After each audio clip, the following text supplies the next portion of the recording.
Welcome sa panibagong food adventure ng Zambo Eats. Ihanda ang tiyan at ang cravings dahil siguradong mabubusog kayo sa episode natin today.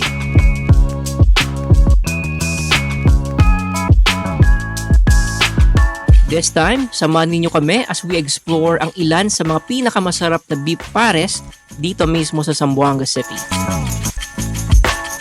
Handa na ba kayo? Tara na tuklasin kung saan nga ba ang ultimate pares stop ng mga Zamboangenyo. Benea!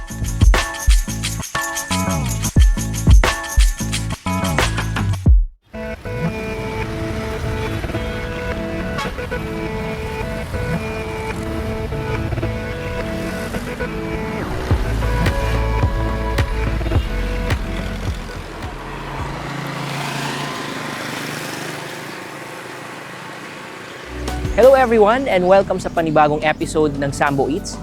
Bagong araw, bagong food adventure na naman ang makikita nyo or mapapanood nyo dito sa amin. And today, nandito tayo sa Mercedes para tikman ang mga pagkain ng JS Brews or JNS Brew. So ang JNS Brew pala guys, merong pares. Ito yung special pares nila. Kung makikita nyo, daming sahog, ang daming laman, ang daming meat. And kanina pa lang guys, habang pine-prepare yung pares, amoy na amoy ko na yung bango. Simulan na natin yung tikiman portion. Tikman na natin yung pares ng JNS Brew. Lalagyan ko muna ng kalamansi. Yun, tapos mix uli natin. Then ang una kong titikman guys, yung sabaw muna.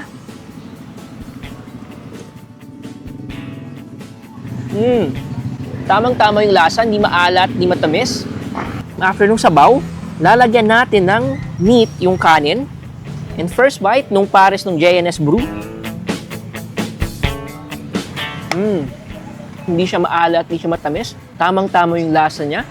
Kahit hindi mo nalagyan ng ibang condiments like yung toyo or pampalasa, malasa na yung sabaw. And tamang-tama kasi maulan ngayon dito sa Zamboanga City. At kung naghahanap kayo ng mainit na sabaw, pwede nyo tikman yung pares ng JNS Pares. Tikman natin yung rice with siomai.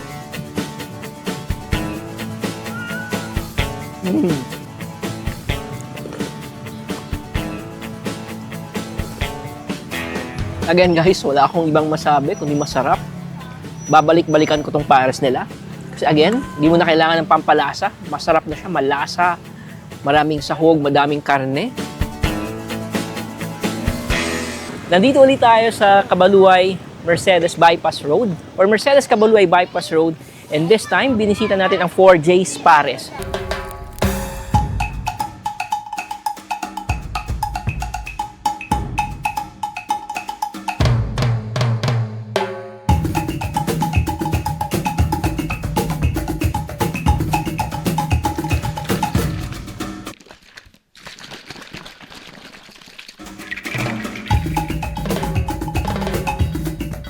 So tama ang narinig nyo, 4J's Pares. Na-feature na natin sila before, that was December of last year, dun sa kanilang main branch sa Pasunanca. And this time, meron na silang pop-up store dito sa Diversion Road.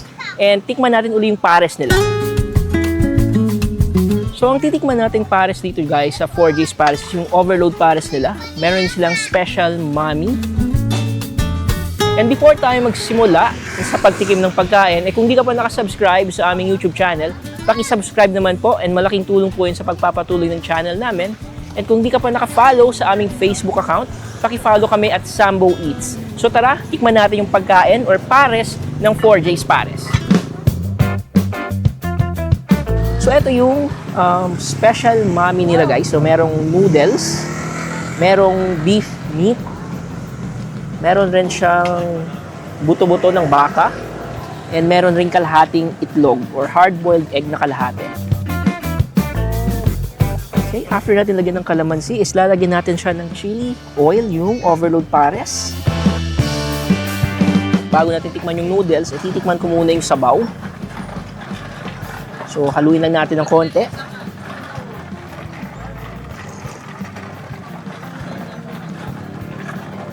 Wala pa rin pinagbago yung lasa ng 4J's Pares guys. Masarap pa rin. Nalinamnam yung sabaw. At the same time, malambot yung karne or yung beef na nilagay nila. So, tikman naman natin yung mami, guys. So, eto siya.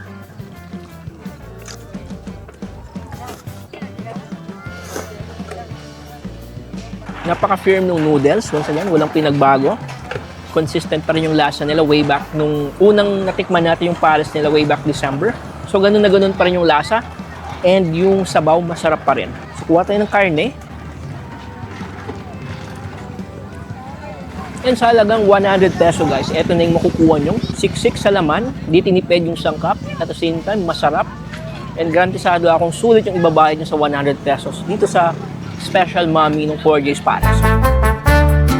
After natin tikman yung Special Mommy guys, titikman naman natin yung Overload Pares. Overload siya kasi ang dami nung sangkap. Merong siomay. So may siomay siya, merong itlog, and madaming karne ng baka. Dito sa Bypass Road, yung pares or overload pares nila is may kasama ng 1 rice. And then wala siyang bone marrow kasi yung bone marrow is available dun sa main branch nila. Pero meron naman silang option na magdagdag nung buto ng baka, which is yung pinakita natin kanina. So tikman na natin yung pares. So haluin ko lang. Kuha lang ako ng siomay. Then kuha tayo ng karne ng baka. So lagyan na natin siya ng meat. And then, lagyan natin ng siomay. So, eto siya. So, the perfect bite, ayon kay Ninong Rai. So, eto siya. The perfect bite ng 4J's Pares.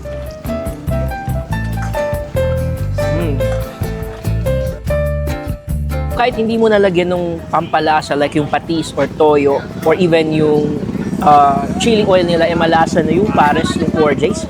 Once again, yung overload Pares nila.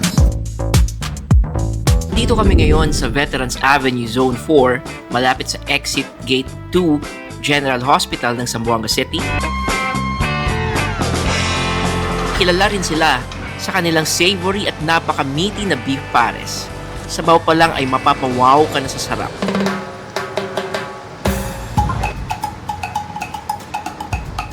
So yung pares nila is meron silang 2 types of pares dito. So yung basic pares, which is yung in-order natin. Basic pares na may egg. At the same time, may add-on siya na bone marrow. Tama yung narinig niyo, may bone marrow sila dito. And yung second option ng pares nila is yung Mercy Pares, which is yung may siomay, may hard-boiled egg. At the same time, meron ring bone marrow na kasama. Ito yung pares nila. So, hahaluin ko lang. So, kung makikita nyo guys, siksik sa laman yung basic pares nila. So, titikman natin yung sabaw. Napaka-savory ng sabaw and napakasarap guys. Ang next naman natin titikman is yung meat. So eto siya. Napakalambot ng karne na ginamit nila dito. At the same time, hindi siya puros taba, kundi puros laman.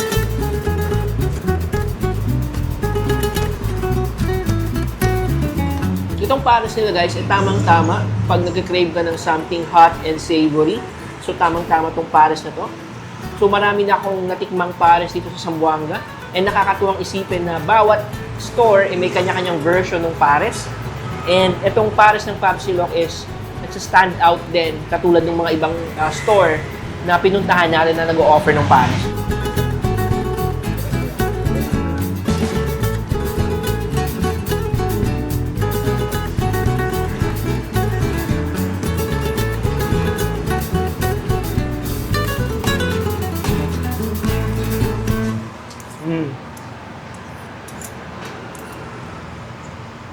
Wala akong ibang masabi guys kundi masarap.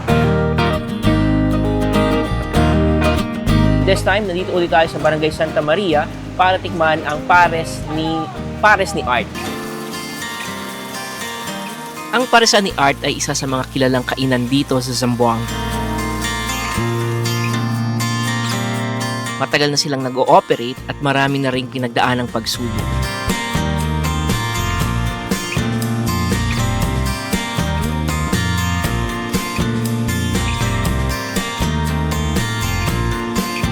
Nagsimula sa simpleng food cart,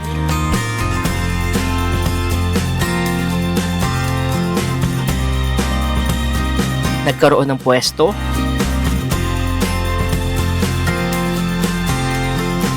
nawala, nagpalit ng pangalan, Pero ngayon, sila'y nagbabalik upang muling ipatikim sa mga taga Zamboanga ang kanilang masarap at sulit na pares.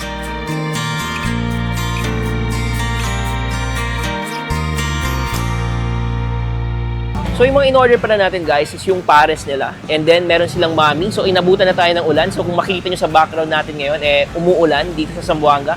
So tamang-tama tong pares na in-order natin. Una nating titikman is yung mami pares nila. So kung makikita nyo, merong corn, merong egg, and maraming sangkap yung mami pares nila. So ito yung una nating titikman. And yung pares pala nila guys is may kasama ng rice. So kung bitin kayo sa sabaw, meron ding rice na kasama yung pares. Maninipis yung noodles na ginamit nila dito sa mami nila and na-absorb na niya yung sabaw. Titikman natin. So first bite ng mami.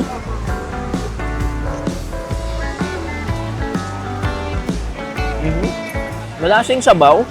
Malambot yung karne ng baka na ginamit nila. And binigyan pala nila tayo ng chili oil guys. So eto siya. So lalagyan natin ng chili oil yung mami. So haluin lang natin. Then, tikman uli natin yung mami nila with the chili oil.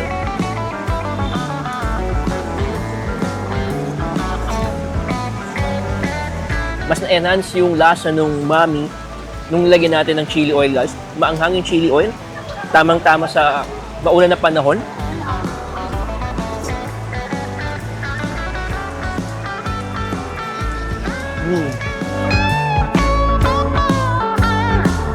So, ang next naman natin titikman guys is yung beef pares nila.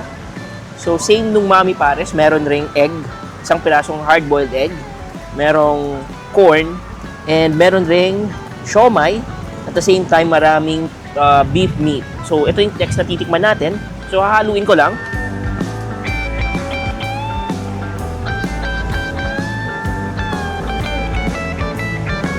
Savory yung sabaw, malasa.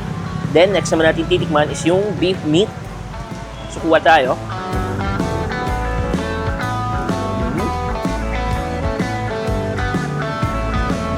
So, malasa yung sabaw guys. Lasang-lasa mo yung lasa ng mais na nilagay nila. So, this time, lalagyan natin ng chili sauce. So, haluin natin. Then, this time, titikman naman natin siya with the rice.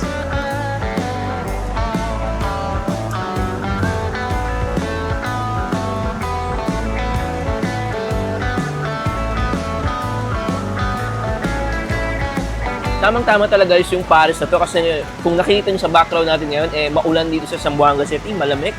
So tamang-tama talaga itong mainit-init na pares ng Arts Pares.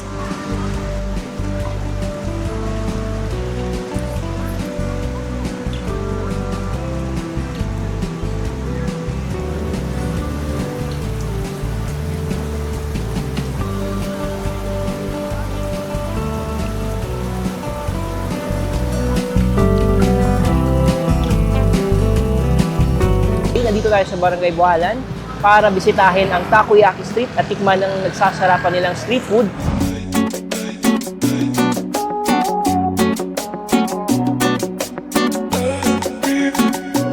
May beef pares rin sila para sa mga gusto ng mainit at masarap na sabaw.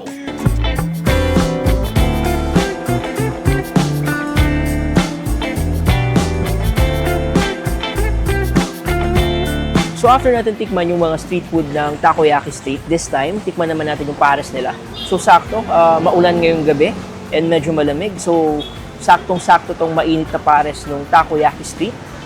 So eto siya guys, so may kasama siyang plain rice. So yung pares nila, pinalagyan na din natin pala ng hot sauce kanina or chili sauce para medyo may sipa ang yung anghang. So titikman na natin ngayon yung sabaw ng pares ng Takoyaki Street. So once again, hindi lang takoyaki and other street foods yung ino-offer nila. So, meron din silang pares. So, tikman na natin yung sabaw.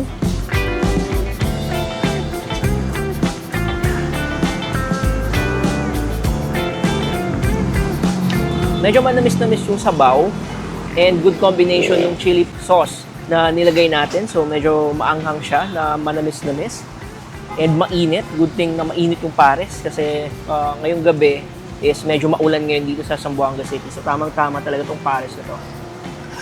So, after ng sabaw, titikman naman natin yung meat na kasama. So, beef pares siya.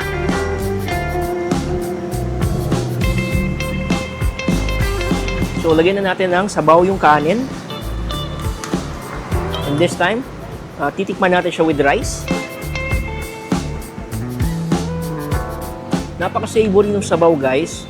Once again, manamis-namis na may konting sipa ng anghang since pinalagyan natin siya ng chili sauce earlier.